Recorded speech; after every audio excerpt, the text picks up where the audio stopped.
السلام علیکم ناظرین، آپ دیکھ رہے ہیں قاسم لائیو نیوز۔ پاکستان کی معیشت کہاں جا رہی ہے، مہنگائی، قرضے اور عوام کی مشکلات کا مکمل تجزیہ۔ آج کی اس خصوصی ویڈیو میں ہم بات کریں گے پاکستان کے موجودہ معاشی حالات پر۔ کیا واقعی پاکستان کی معیشت بہتری کی طرف جا رہی ہے یا عوام اب بھی شدید مشکلات کا شکار ہیں؟ مہنگائی، بے روزگاری، قرضوں کا بوجھ، بجلی کے بل اور روپے کی قدر میں کمی جیسے مسائل نے عام پاکستانی کی زندگی کو کس حد تک متاثر کیا ہے، آئیے تفصیل سے جانتے ہیں۔ ناظرین، گزشتہ چند برسوں میں پاکستان کو شدید معاشی چیلنجز کا سامنا رہا ہے۔ سیاسی عدم استحکام، عالمی معاشی بحران، مہنگائی، توانائی اور بڑھتے ہوئے قرضوں نے ملکی معیشت پر گہرے اثرات ڈالے ہیں۔ پاکستان کی معیشت کا بڑا حصہ درآمدات پر انحصار کرتا ہے۔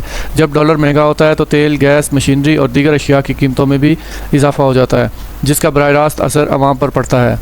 ملک میں مہنگائی گزشتہ چند سالوں میں ایک بڑا مسئلہ بن چکی ہے۔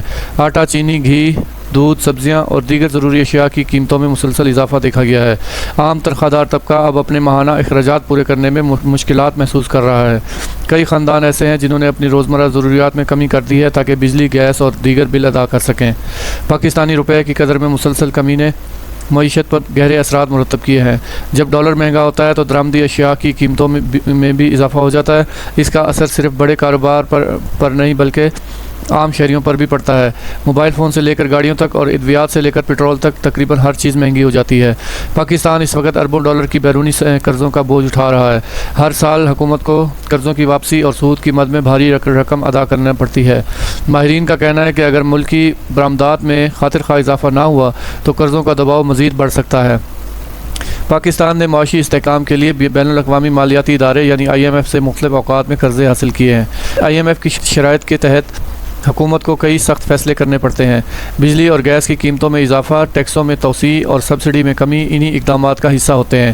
اگرچہ حکومت کا موقف ہوتا ہے کہ یہ اقدامات معیشت کو مستحکم بنانے کے لیے ضروری ہیں، لیکن عام عوام پر اس کے اثرات فوری طور پر محسوس ہوتے ہیں۔ پاکستان میں نوجوانوں کی ایک بڑی تعداد روزگار کی تلاش میں ہے۔ ہر سال لاکھوں نوجوان تعلیم مکمل کرتے ہیں، لیکن ملازمتوں کے مواقع محدود ہیں۔ کئی نوجوان بیرون ملک روزگار تلاش کرنے پر مجبور ہیں، جبکہ بعض آن لائن فری لانسنگ اور ڈیجیٹل پلیٹ فارمز کی طرف رجوع کر رہے ہیں۔ کاروباری برادری بھی مختلف چیلنجز کا سامنا کر رہی ہے۔ بجلی کی بلند قیمتیں، مہنگا خام مال اور بلند شرح سود صنعتوں کے لیے مشکلات پیدا کر رہی ہیں۔ بعض صنعتیں اپنی پیداواری صلاحیت کم کرنے پر مجبور ہوئیں، جبکہ کچھ نے اپنے ملازمین کی تعداد بھی کم کی۔ ناظرین، تمام مشکلات کے باوجود کچھ مثبت اشارے بھی سامنے آ رہے ہیں۔ حکومت کا دعویٰ ہے کہ زر مبادلہ کے ذخائر میں بہتری آ رہی ہے۔ بعض شعبوں میں برآمدات میں اضافہ دیکھنے کو ملا ہے۔ ترسیلات زر بھی ملکی معیشت کے لیے اہم کردار ادا کر رہی ہیں۔ اس کے علاوہ IT سیکٹر اور فری لانسنگ کے شعبے میں پاکستانی نوجوان عالمی سطح پر اپنی صلاحیتوں کا لوہا منوا رہے ہیں۔ ماہرین کے مطابق اگر سیاسی استحکام برقرار رہا، سرمایہ کاری میں اضافہ ہوا اور برآمدات کو فروغ ملا تو پاکستان کی معیشت بتدریج بہتر ہو سکتی ہے۔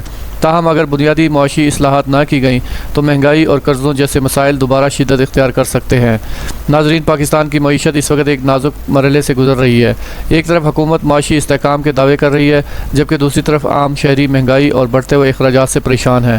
آنے والے مہینے پاکستان کی معاشی سمت کا تعین کرنے میں اہم کردار ادا کریں گے۔ آپ کے خیال میں پاکستان کی معیشت بہتر ہو رہی ہے یا عوام کی مشکلات میں اضافہ ہو رہا ہے؟ اپنی رائے کمنٹ سیکشن میں ضرور دیں۔